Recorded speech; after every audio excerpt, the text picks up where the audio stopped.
Hello, my name is Eugenia and I am so happy that you have decided to join me in this meditation. Every week I host a call for my breath family around the world. We like to start with a short meditation.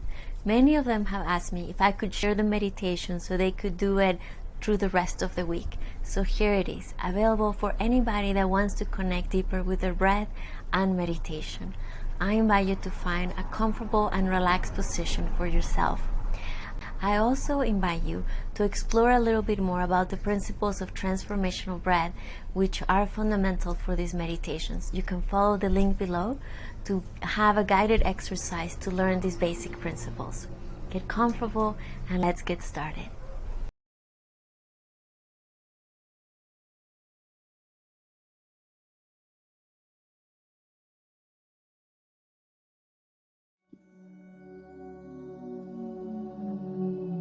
Feel yourself expanding with your breath.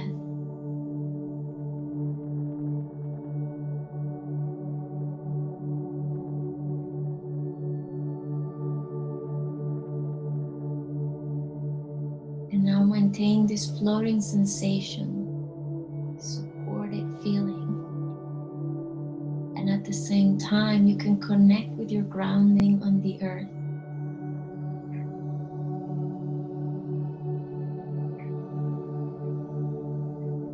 It's nurturing you.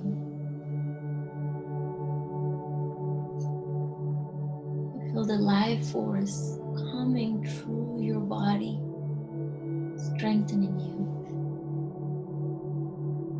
At the same time, supporting you.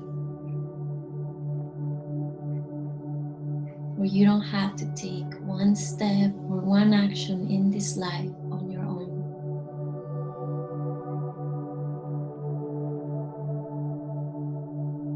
You are always in unison with the universe.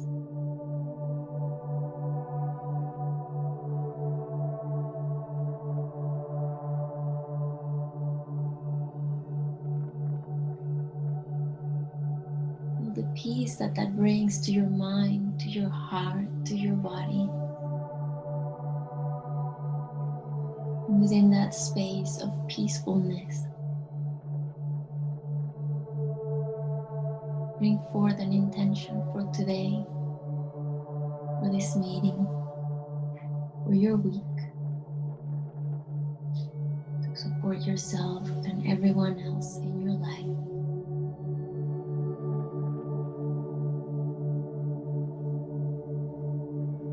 Beyond the confines of your everyday life, to every person.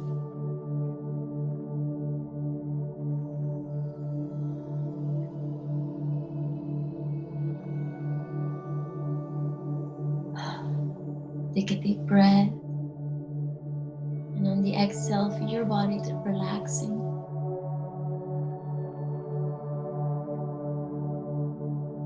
Another breath, and on the exhale, feel your spine becoming straighter and stronger, stretching all the way up to your neck. And now you can move your neck.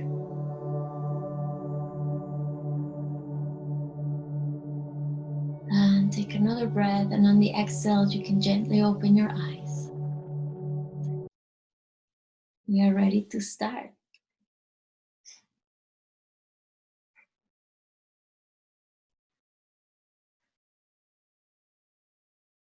All right. To unmute all of you. Good morning now, for real. Morning.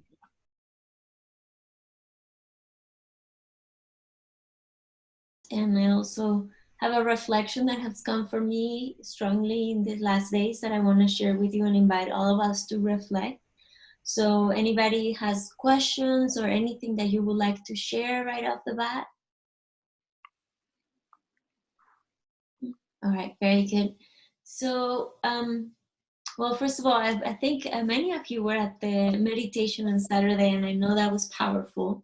And I'm very grateful that we're having lots of spaces to share. And I feel that there's a really big job for all of us in this place of being so much with ourselves. And we've been talking about, just observing our life. And then Judy really talked about the space of gratitude and miracle consciousness and abundance. And I think we're doing pretty good on that sense. I hear a lot of messages receiving and sharing from everybody about being in that space, just being grateful for the flow of the world and being grateful for the messages that it brings to us. And what came up for me is around managing a relationship with the emotions of others. Because it seems like we're very focused on the within and we're doing pretty good on that front. But when it becomes very tricky is when we need to be present with the emotions of others.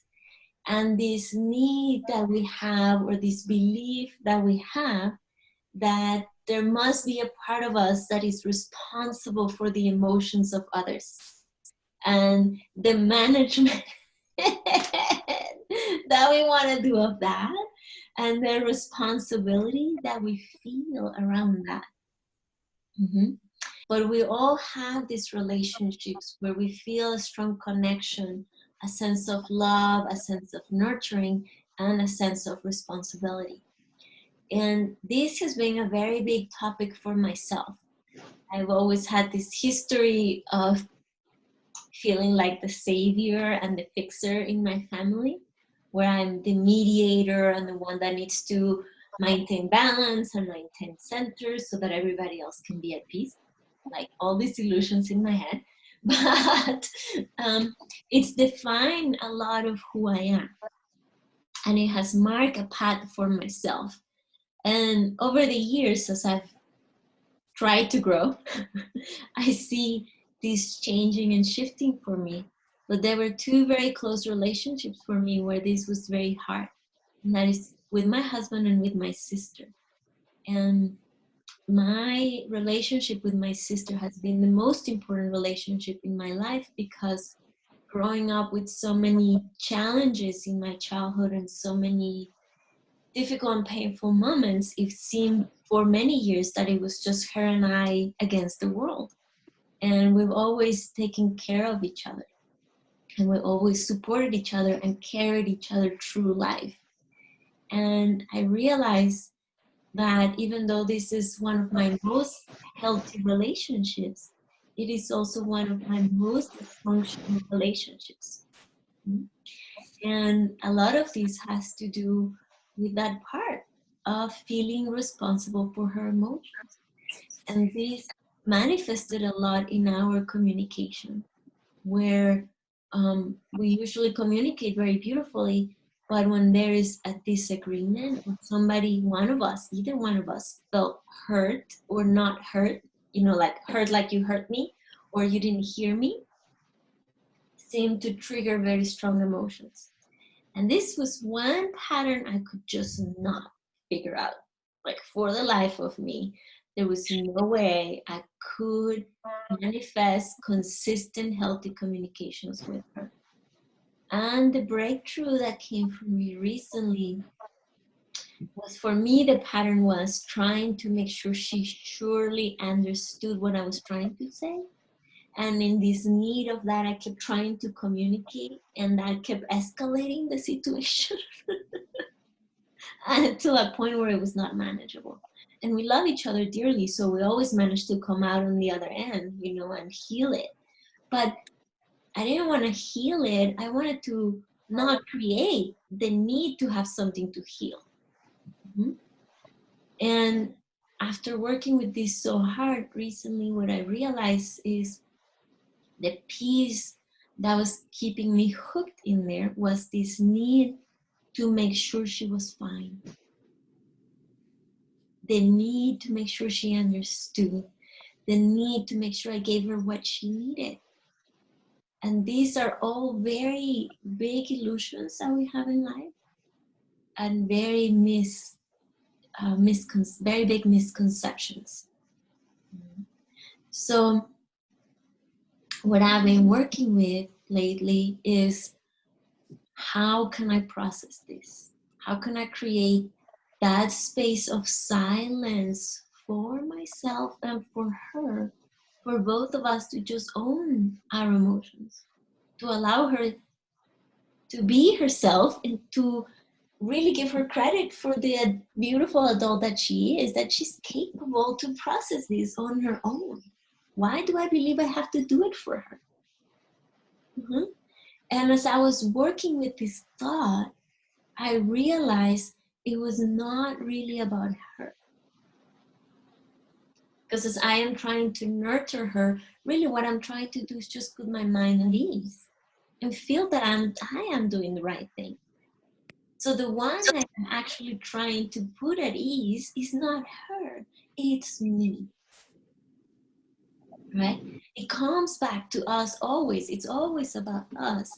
But my invitation to all of you for this share today will be to reflect what are the people in our lives where we're being caught up in this need to manage their life, to manage their decisions, to manage their thought process. And in this moment, what reflections we can take and what decisions can come from those reflections. How could we shift these cycles for ourselves? Because this brings us to the next step, which is stop feeling the victim of a dynamic. Because a big piece that comes with that is that we feel victimized by the situation. Can you relate to that? There is this dynamic that we get caught up in that is painful for me. And that is the biggest piece of this. At the end of this whole flow, at the end of this whole dynamic, I am creating pain for myself.